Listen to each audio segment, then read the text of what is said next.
Halo semuanya, halo teman-teman. Balik lagi bersama saya JJ. Sebelumnya TBK, perkenalkan nama saya Putri Juli Agni dengan NIM channel 11241303. Jadi pada video kali ini saya akan menjelaskan tentang tulang dan tulang rawan. Tapi sebelum itu saya akan memberikan sedikit perbedaan tentang tulang dan tulang rawan. Jadi perbedaan yang saya bisa bandingkan sekali itu di kekerasannya. Jadi kalau dia di tulang, dia tuh ingat aja tulang kalian itu keras dan kaku, itu tulang. Tapi kalau tulang rawan dia berbanding terbalik dengan tulang, yang artinya kalau misalnya dia tulang tadi keras dan kaku, berarti kalau dia tulang rawan dia lentur dan lunak. Seperti itu. Terus kalau dari komponennya, iya, fungsi bukan fungsi komponen utamanya itu kalau dia tulang itu tipe kolagen 1, sedangkan kalau tulang rawan dia tipe kolagen 2. Terus dari vaskularisasinya, kalau tulang dia itu bervaskularisasi, yang artinya berpembuluh darah, sedangkan kalau dia tulang rawan berarti sebaliknya, tidak berpembuluh darah, artinya avaskular. Jadi itu saja. Jadi kita lanjut ke penjelasan preparat yang terdapat di tulang dan tulang rawan. Jadi sebelum itu tulang rawan itu terbagi menjadi 3 jenis tulang. Yang pertama ada tulang rawan hialin, kedua elastis, yang ketiga fibrosa. Sedangkan kalau dia tulang, dia ada 2, yaitu bisa kita kenal sebagai tulang kompakta sama enkonral ya.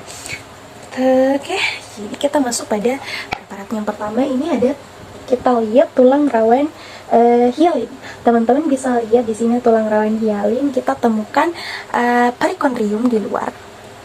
Terdapat perikondrium di luar, perikondrium di luarnya, terus terdapat lapisan fibrosa dan sel fibroblast di bagian luar. Lanjut kita, terus kalau kita masuk ke dalam, kita akan dapati kondrium. Kan tadi kalau di luarnya perikondrium, berarti kalau di dalam itu namanya kondrium.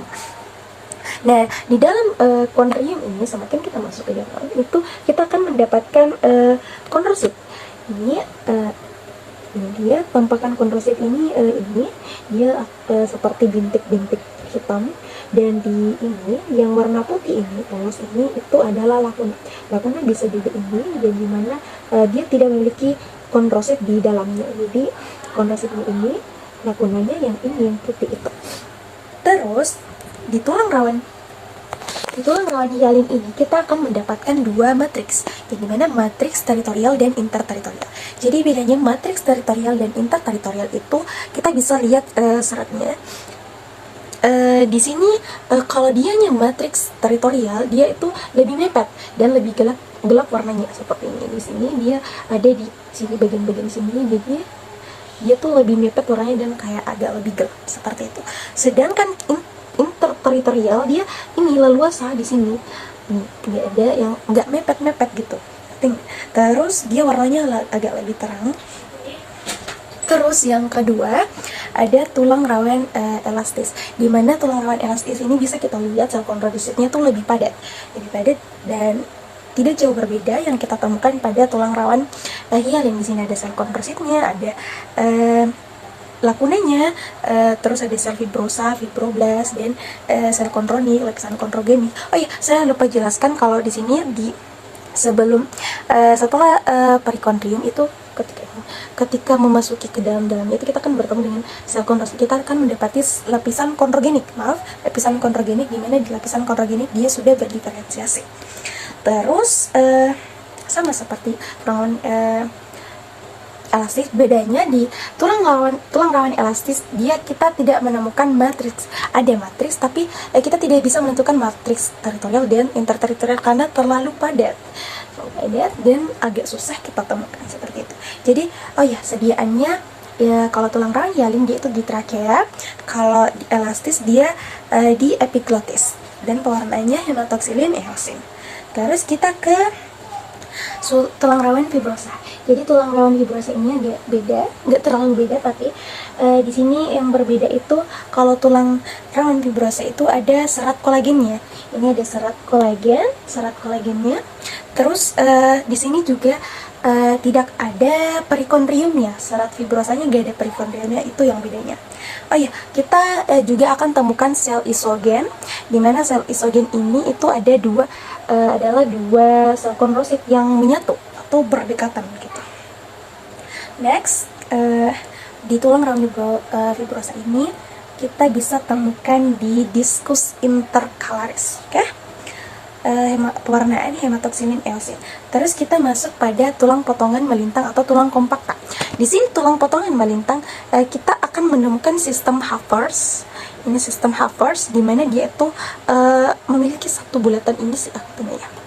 Dia ada memiliki tengah, dia seperti ini. Terus ada kanalis Havers, dia bulat full di tengahnya. Terus kita akan dapat kanalis Volkmann. Ini dia bentuknya agak berbeda, agak melanjang gini. Jadi dia tuh kayak menyatukan dua kanalis Havers. Seperti itu kanalis Volkmann. Terus kita bisa temukan lakuna juga. Lakuna ini adalah lakuna yang bintik ini, hitam ini. Terus ada lamel di sini, bedanya itu ada lamel di sini, ada lamel interstisial dan lamel konsentris. Kalau lamel konsentris dia itu ada di bagian sistem Havers, jadi dia di bagian sekitar punggungnya, sistem Havers. Sedangkan kalau lamel interstisial dia tidak memiliki bulatan di tengah, jadi kayak dia tidak berada di tengahnya itu dia tidak ada kanalis Havers, tidak ada yang dikelilinginya itu polos gitu artinya ya gitu.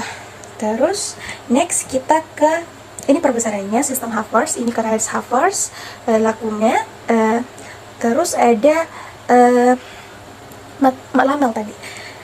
Tapi di sini cuma ada lamel konsentris karena dia di sistem Havers. Tadi ingat perbedaannya, kalau dia lamel konsentris dia itu ada di bagian sistem Havers gitu. Terus kanalikuli, ya kanalikuli itu dia serat-seratnya. Kanalikuli itu dia serat-seratnya ini. Terus kita ke pertulangan encontral ini mas, dimana di sini kita bisa temukan di artikulasi genus. Di sini ada beberapa 5 zona yang bisa kita. Jadi yang pertama itu zona istirahat. Jadi ini zona istirahat di mana sel-selnya itu sudah berubah. Jadi kayak kelihatan ini, dia tuh zona istirahat. Jadi kayak selnya tuh benar istirahat, tidak ada melakukan apa-apa. Jadi dia cuma guntik-guntik ini. Ini namanya zona istirahat. Terus kita masuk ke zona 2, proliferase. Jadi di sini zona kedua. Tadi kan dia sudah zona istirahat tuh dia tidak melakukan apa-apa, dia cuma guntik-guntik gini, jarang-jarang. Terus kalau dia proliferase dia sudah mulai berdekatan, melekat gini, menyatu gitu, proliferasi. Terus yang ketiga maturasi. Jadi di mana zona maturasi ini dia sudah mengalami pematangan gitu ceritanya.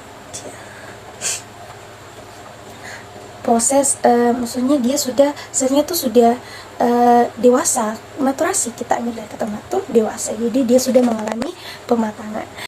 Nah, jadi di tulang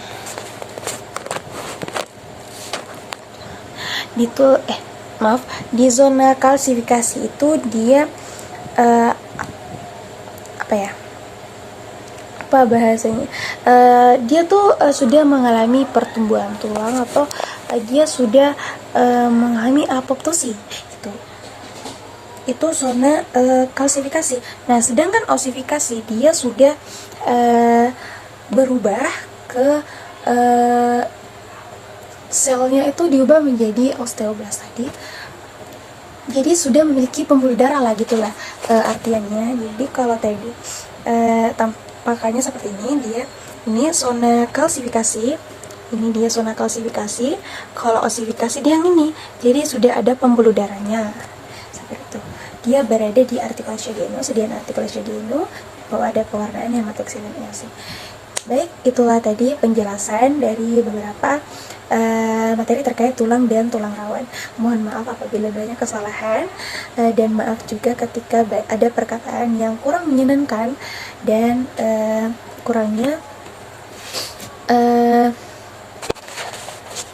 kurangnya penjelasan yang lebih spesifik dan lebih dalam karena waktu yang sangat terbatas. Mohon maaf sekali lagi apabila banyak sekali kesalahan yang saya ucapkan, baik itu kesalahan yang saya sengaja maupun tidak sengaja. Baik, itu saja video kali ini. Wassalamualaikum warahmatullahi wabarakatuh. Bye bye.